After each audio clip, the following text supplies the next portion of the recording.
Chapter 2 Practical Guide to True Way of Living Family Life.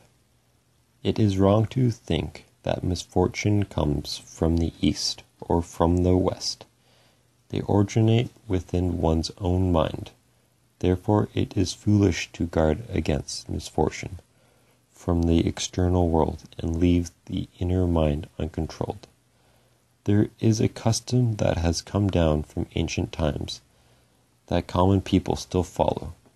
When they get up in the morning, they first wash their face and rinse their mouths, and then they bow in the 6 directions, to the east, west, south, north, above, and below, wishing that no misfortune may come to them from any direction, and that they may have a peaceful day. But it is different in the Buddha's teaching. Buddha teaches that we are to pay respect to the 6 directions of truth, and then that we are to behave wisely and righteously, and thus prevent all misfortunes.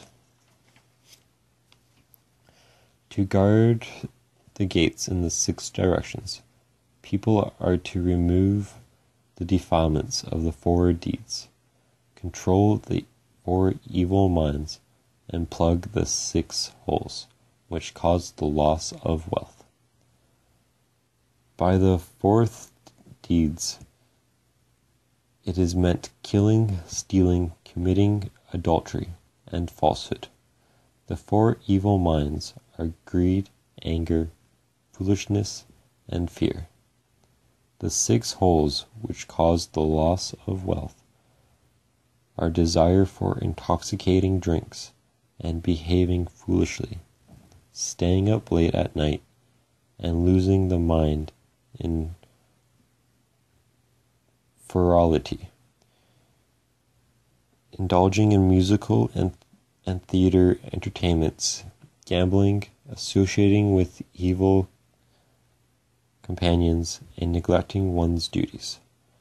After removing these defilements, avoiding these 4 evil states of mind, and plugging these 6 holes of waste, the disciples of Buddha do vengeance in the 6 directions of truth.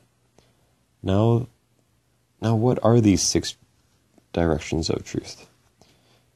They are east from the way of parents and child, south of the ways of a teacher and pupil, west for the ways of a husband and wife, north for the ways of a man and his friend, below for the ways of master and servant, and above for the ways of disciples of Buddha. A child should honor his parents and do for them all that he is supposed to do. He should serve them, help them at their labor, cherish the family lineage, protect the family's property, and hold memorial services after they have passed away. The parents should do 5 things for their children: avoid doing evil, set an example of good deeds, give them an education, arrange for their marriage, and let them inherit the family wealth at the proper time. If the parents of the child follow these rules, the family will always live in peace. A pupil should always rise when his teacher enters. Wait upon him, follow his instructions well, not neglect an offering from him, and listen respectfully to his teachings. At the same time, a teacher should act rightfully before a pupil and set a good example for him. He should correctly pass on to him the teaching he has learned, and should use good methods and try to prepare the pupil for honors. And he should not forget to protect the pupil from evil in every possible way. If a teacher and his pupil observe these rules, their association will move smoothly. A husband should treat his wife with respect, courtesy, and fidelity. He should leave the housekeeping to her and sometimes provide for her needs, such as accessories. At the same time, a wife should take pains in the housekeeping, manage the servants wisely, maintain her value as a good wife should. She should not waste her husband's income and should manage the house property and faithfully. If these rules are followed, a happy home will be maintained and will arise to quarreling. The rules of friendship mean there should be mutual sympathy between friends, each supplying what the other lacks and trying to benefit the other, always using friendly and sincere words. One should keep his friends from falling into evil ways, should protect his property and wealth, and should help him in his troubles. If his friend has some misfortune, he should give him a helping hand, even supporting his family, if necessary.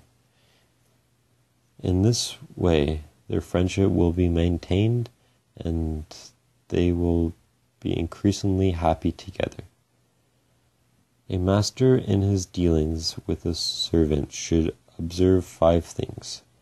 He should assign work that is suitable for the servant's abilities, give him proper compensation, care for him when he is in ill health, share pleasant things with him, and give him needed rest.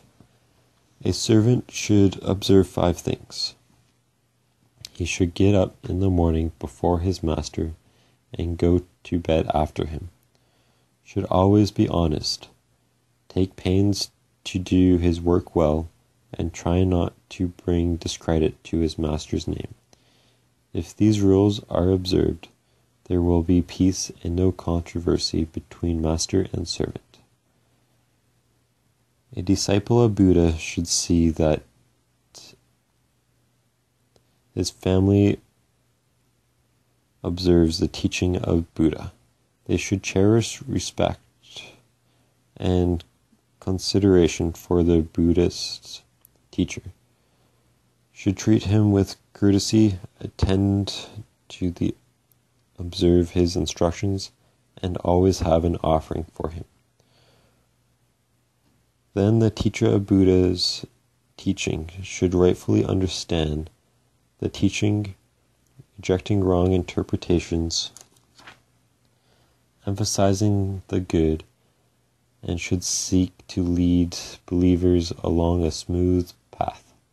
When a family follows this course, keeping the true teaching as its center, it will thrive happily.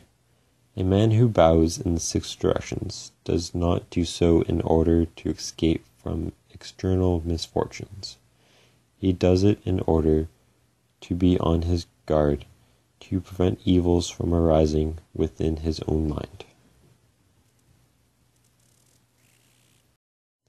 A man should recognize among his acquaintances those with whom he should associate and those with whom he should not. The ones with whom a man should not associate are those who are greedy, clever talkers, flatterers, or wasters. The ones with whom he should associate are those who are helpful, who are willing to share happiness as well as suffering, who give good advice, and who have a sympathetic heart. A true friend, the one with whom a man may safely associate, will always stick closely to the right way, will worry secretly about his friend's welfare, who consoles him after misfortune, will offer him a helping hand when he needs it, will keep his secrets, and will always give him good advice. It is very difficult to find a friend like this, and therefore one should try very hard to be a friend like this. As the sun warms the fruitful earth, so a good friend shines in society because of his good deeds.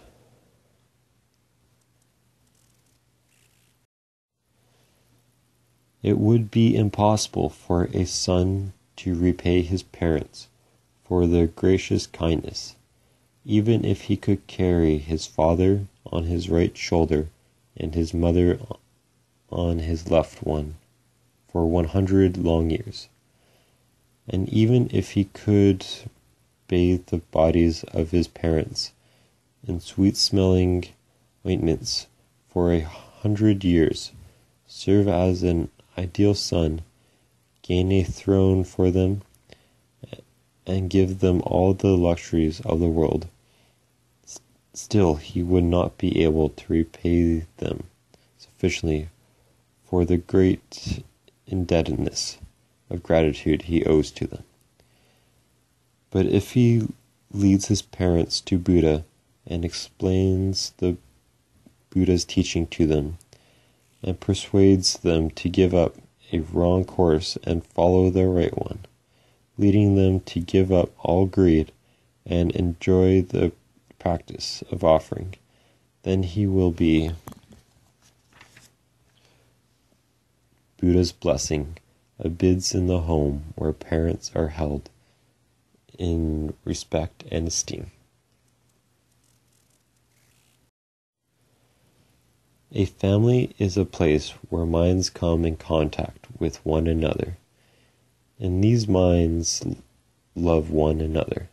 The home will be as beautiful as a flower garden, but if these minds get out of harmony with one another, it's like a storm that plays havoc with the garden. If discord arises within one's family, one should not blame others, but should examine one's own mind and follow a right path.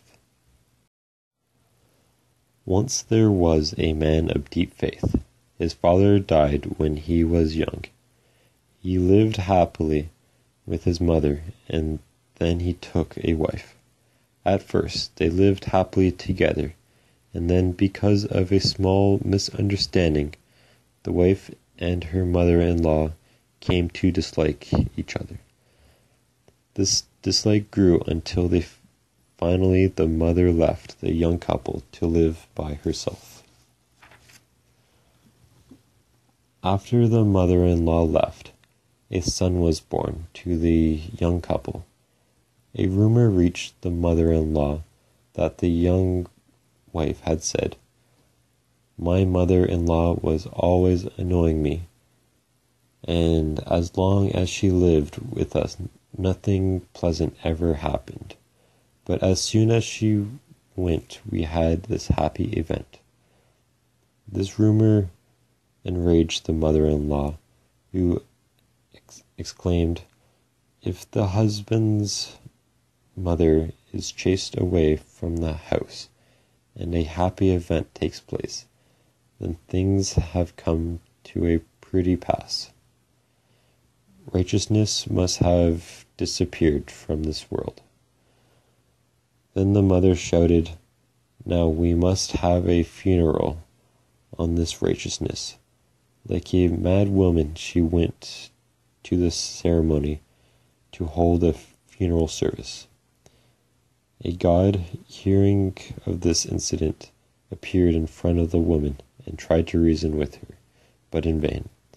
The god then said to her, "If so, I must burn the child and the mother to death.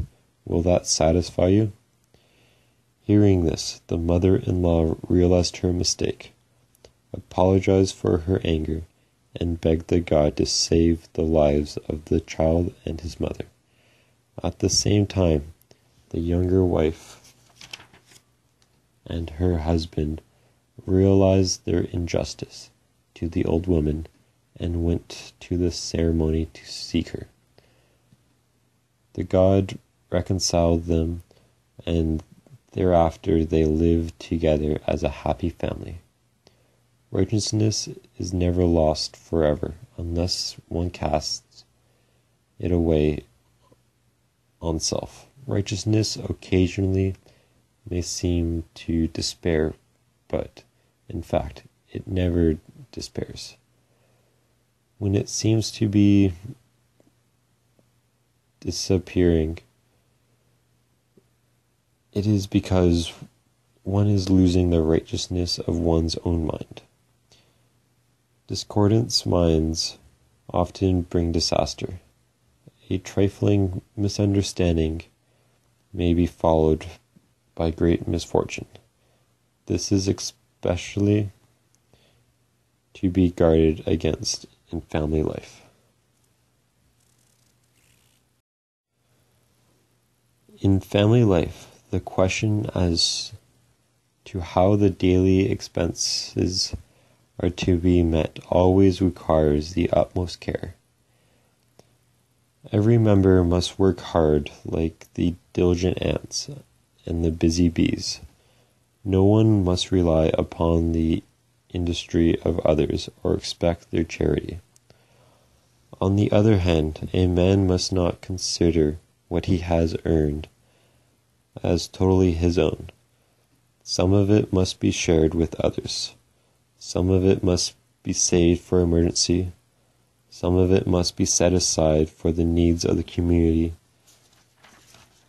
and the nation. And some of it must be devoted to the needs of the religious teachers. One should always remember that nothing in the world can strictly be called mine. What comes to a person comes to him because of a combination of causes and conditions. It can be kept by him only temporarily, and therefore he must not use it selfishly or for unworthy purposes.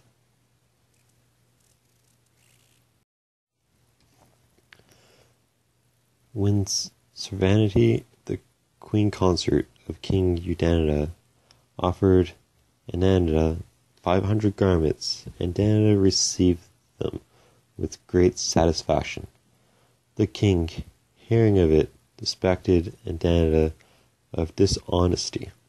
So he went to Ananda and asked what he was going to do with these 500 garments. Ananda replied, "O king, many of the brothers are in rags. I'm going to distribute the garments among the brothers. What will you do with the old garments? We will make bed covers out of them. What will you do with these old bed covers? We'll make pillowcases. What will you do with the old pillowcases? We will make floor covers out of them. What will you do with the old floor covers? We will use them for foot towels. What will you do with these old foot towels? We will use them for floor mops. What will you do with the old floor mops? Your Highness, we will tear them into pieces, mix them with mud, and use the mud to plaster the house walls. Every article entrusted to us must be used with good care in some useful way, because it is not ours, but is only entitled to us temporarily."